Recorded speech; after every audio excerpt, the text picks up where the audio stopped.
नमस्कार, देश प्रदेश के इस खास शो में आपका बहुत बहुत स्वागत है। मैं हूं आपके साथ जया कौशिक त्रिवेदी।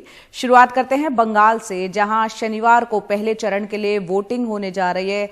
हार जीत के इस खेल में बंगाल बीजेपी अध्यक्ष दिलीप घोष ने शिष्टाचार की सारी मर्यादाएं तोड़ दी। ममता बनर्जी के लिए दिया गया उनका बयान लोग लंबे समय तक याद रखेंगे। ममता बनर्जी पर उन्होंने बेहद अभद्र टिप्पणी की है। पुरुलिया की रैली में उन्होंने कहा कि ममता बनर्जी सबको अपने पांव का प्लास्टर दिखाना चाहती हैं। अच्छा है कि वो साड़ी की जगह बमुडा यानी हाफ पैंट पहने। पिछले दिनों ममता बनर्जी को पांव में चोट लगी थी, जिसको लेकर काफी विवाद भी हुआ था। ममता बनर्जी इस चोट को अपने चुनाव प्रचार के दौरान दिखा भी रही है। वो कई रैलियां जो कर रही हैं अपनी चोट उसमें दिखाती हैं, लेकिन बावजूद इसके दिलीप घोष का ये बयान बेहद शर्मनाक है। সে মেয়ে বাপের বাড়ি বেশি দিন থাকলে লোকে খারাপ কথা বলে, কি বলে কিনা? তো মেয়ের তো সময় হয়ে গেছে, 10 বছর প্লাস্টার কাটা হয়ে গেল, ফের ব্যান্ডেজ বাঁধা হয়ে গেছে, আর পা তুলে তুলে সবাইকে দেখাচ্ছে। শাড়ি পরে আছেন, একটা পা ঢাকা একটা খোলা, এরকম শাড়ি পরতে দেখিনি। যদি পাটা বার করে রাখবেন, শাড়ি কেন বারমুড়া পরতে পারেন, তাহলে পরিষ্কার দেখা যায়। কত নাটক দেখবো। और टीएमसी सांसद महुआ मोइत्रा ने दिलीप घोष के बयान पर सख्त ऐतराज जताते हुए एक ट्वीट भी किया है। उन्होंने लिखा है कि पश्चिम बंगाल बीजेपी के अध्यक्ष ने भरी सभा में कहा कि ममता जी साड़ी क्यों पहनती हैं, उन्हें बमुडा पहनना चाहिए जिससे वो अपने पैरों को बेहतर तरीके से दिखा सके। ऐसी विकृत मानसिकता रखने वाले बंदरों को लगता है कि वो बंगाल को जीतने जा रहे हैं।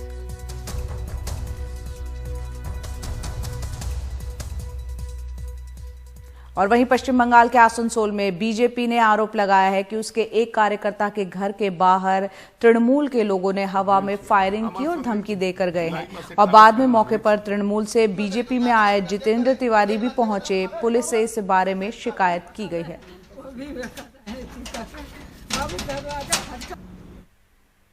बंगाल चुनाव में इस बार SC/ST और OBC पर खास नजर है। राज्य में 84 सीटें SC/ST के लिए आरक्षित हैं। पहले दौर में जंगल महल की लगभग सभी 30 सीटों पर SC/ST का बोलबाला है। 2019 में बीजेपी ने बंगाल में 18 लोकसभा सीटें जीत ली थी। क्या बीजेपी वो कामयाबी बनाए रखेगी या तृणमूल कांग्रेस घर वापसी करेगी? आइए देखते हैं हमारी वरिष्ठ सहयोगी मोनुदीपा बैनर्जी की ये रिपोर्ट।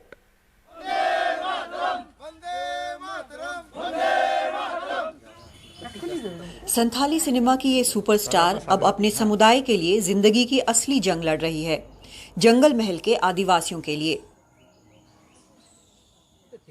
वो झारखंड नारायण पार्टी के आदिवासी नेताओं की बेटी है, झारग्राम से उम्मीदवार है। वो चाहती है कि आदिवासी बीजेपी का मुकाबला करें, जो आदिवासियों के लिए एक खतरा है। कहीं ना कहीं लगता है कि संथाल या ST/SC के लिए बीजेपी सेफ नहीं है।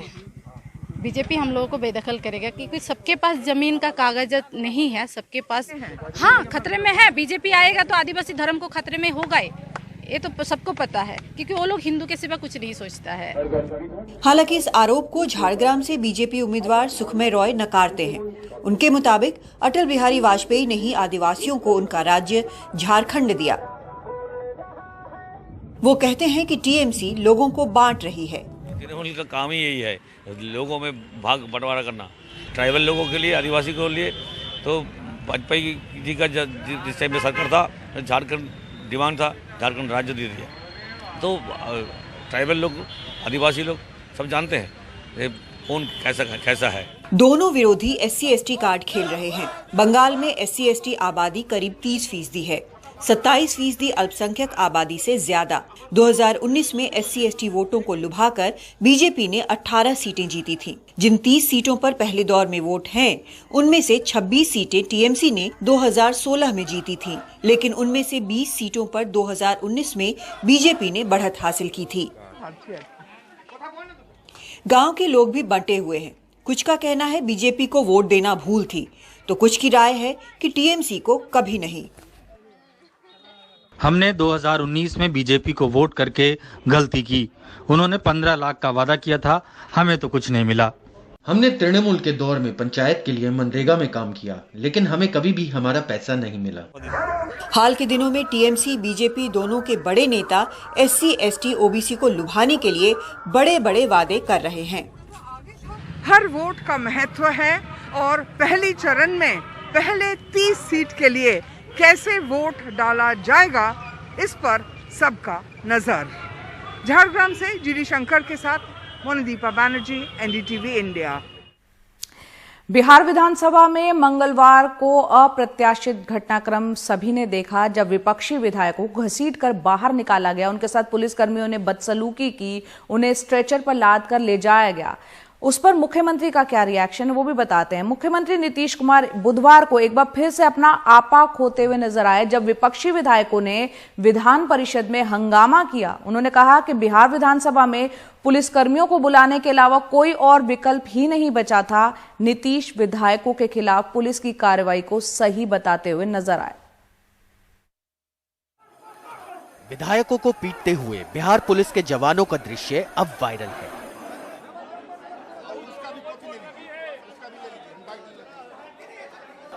लात मारने की ये दृश्य हो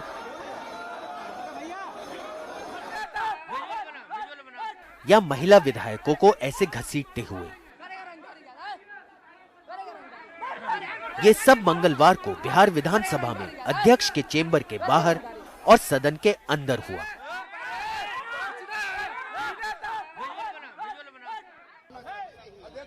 बुधवार को विपक्ष के सदस्य सदन का बहिष्कार कर लॉन में बैठे रहे।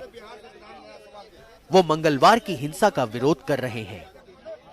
विपक्षी विधायकों को लात घूसे, महिलाओं का जिस प्रकार से नीतीश कुमार जी ने चीर हरण कराने का काम किया, बाल पकड़ के खिंचवाना, साड़ी निकलवाना, विधायकों को नीतीश कुमार जी के इशारे पर लात घूसे, मां बहन की गालियां देकर के जिस प्रकार से पुलिस वालों ने जूतों से मारने का काम किया, कितनी भी निंदा की जाए वो कम है। पूरा देश जो है नीतीश कुमार जी पर थू-थू कर रहा है।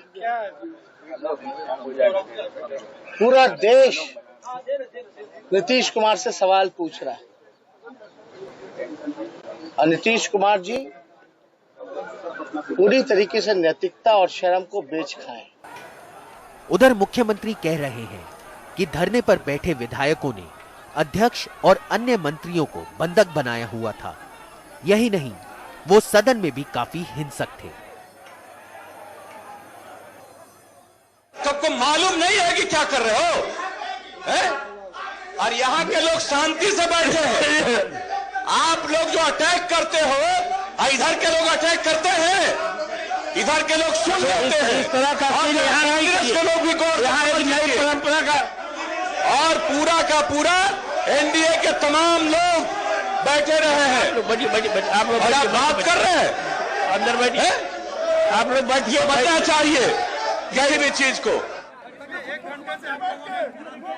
लेकिन इसमें शक नहीं कि इस घटना के बाद बिहार विधानसभा शर्मसार हुई है।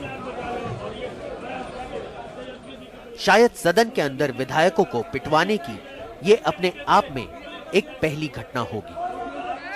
बिहार से मनीष कुमार की रिपोर्ट, एनडीटीवी इंडिया।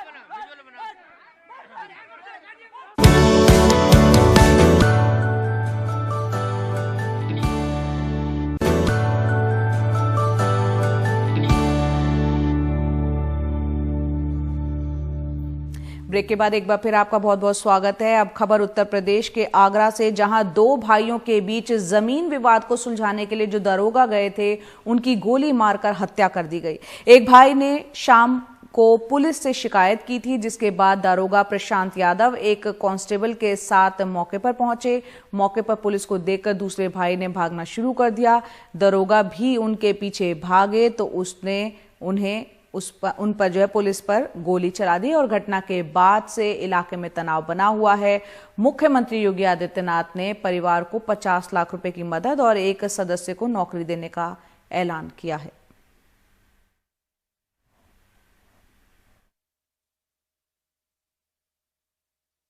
पुलिस को देख करके जो अपराधी है, अभियुक्त है इसमें विश्वनाथ, उसने भागना शुरू किया।